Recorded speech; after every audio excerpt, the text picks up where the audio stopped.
Ladies and gentlemen, and welcome back to another video. Today we're going to be baking ourselves a Kentucky Fried Chicken famous bowl, or as they're colloquially known, a famous bowl. We're going to be making a little bit of a scuffed version of it. The only thing I'm missing is gravy. I don't feel like making gravy, and I could have had jars of gravy, but we have everything else you would need. Potatoes, cheese, and chicken. So I'm going to be using my handy dandy air fryer for the chicken. So I'll get that started here.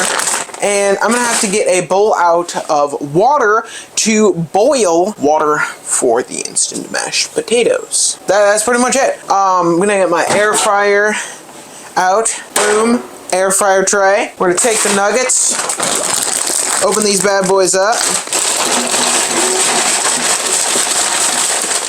Let's put a couple of these back. Get a even layer of chicken. You can even them out a little bit, but you just slap them on in your air fryer to whatever setting you so desire, and just let them rip. Now we're going to boil. I've got a pot for boiling. I got a pot for boiling. The thing says 2 cups of water. Pretty sure. Add 2 cups of boiling water to heat a heat-resistant serving bowl. Bowl and water will be very hot. Immediately add entire pouch of potatoes. Okay, so I'm gonna boil 2 cups of water, I guess.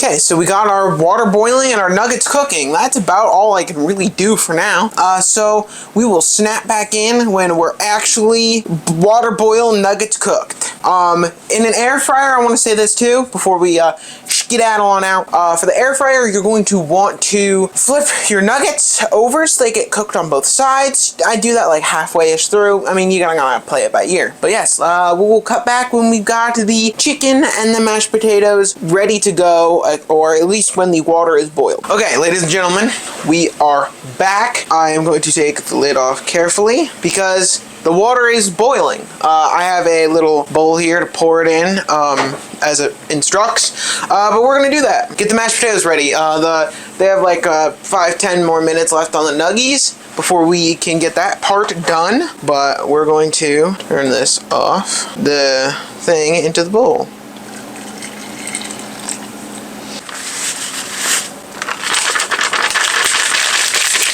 Done, Joe? Got a fork, and we're going to mix it all up.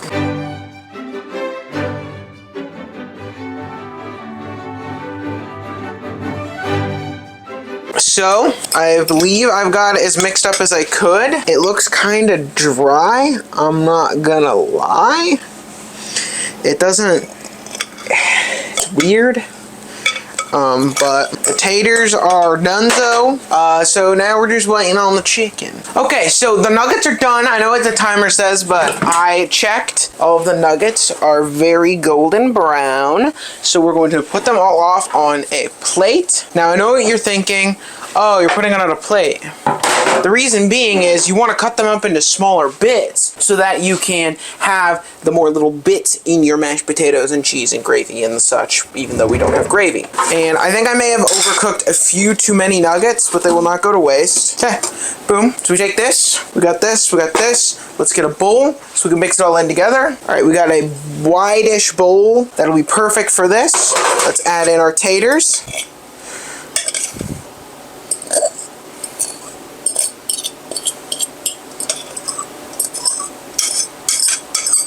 So we got our taters here.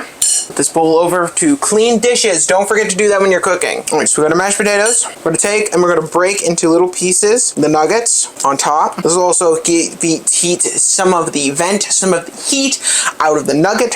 So when you bite in, plus it gives more of a, you can get a bit of everything into your bite. Divvy up the nugget amount per your discretion. Mix up a little bit before we go to the final adder that I have. We're going to mix up the nuggets in a little bit just to make sure you get a more even breakdown. So there's the nugget part, and now we're going to break out the cheese. Every famous bowl has cheese. So we're going to take, and especially while they're still warm, We're going to take and add in our cheese to make sure we add in that cheesy goodness. And we're going to continue to just mix together these ingredients. And if it doesn't look like the cheese is melting, we will add it in the microwave. Alright, it looks like the cheese isn't melting very good, so we're going to throw it in the microwave for like 30 seconds. Do not put your fork in the microwave.